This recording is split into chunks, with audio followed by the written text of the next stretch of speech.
xibaar yu wér te wóor ca tàng-tàng ba abonnez-vous pour ngeen di mën di jot suñuy vidéo. daleen ak jàmm seen chaîne bi di Buzz 221 HD kii di Tahirou Sarr ginnaaw bañ ko tegee loxo ba daal di ko tëj ci kaso bi ci réew mii di Sénégal waa CENTIF daal dinañuy gisaat yeneen ñett transaction yu douteuse yi nga xam ne dinañ gën a dugal kookee di Tahirou Sarr te transaction yooyee ginnaaw bañ ko xaymaa ci num daal di toll ci xaalis moo ngi toll ci 100 milliards de francs CFA. li ni mel nag moom moo sababoon démb kookee di Tahirou Sarr dañ kaa jëlee ci kaso ba mu nekkoon ca Cap Manuel daal di koy dégluwaat si lu sabab ñu ko doon dégluwaat nag dañ koo daal di xamal ñett transaction douteuse yi nga xam ne dafa bàyyeekoo woon ci société am bii di Sofico daal di dem ci Coris Bank.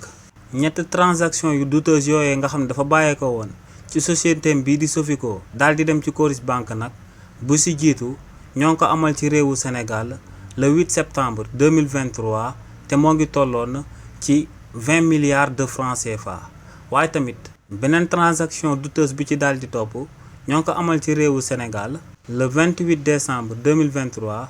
te somme boobee moo ngi tolloon ci 45,10 milliards de francs CFA. waaye tamit ñetteelu transaction bu douteuse bi ñoo ngi ko amal le 28 février 2024 te somme boobee moo ngi daal di toll si 35,19 milliards de francs CFA. donc ñett transaction yi boo xaymaa lépp day yem ci 100 milliards de francs CFA. li ni mel nag moom moo sabab kookee di Tahirou Sarr démb ginnaaw bañ ko dégloo ba noppi jëlaatoon nañ beneen charge daal di koy teg ci ndoddam te muy association de malfaiteurs ba noppi daal di koy delloowaat ca kaso ba ca Cap Manuel. xibaar yu wér te wóor ca tàng-tàng ba abonnez-vous pour ngeen di mën di jot suñuy vidéo.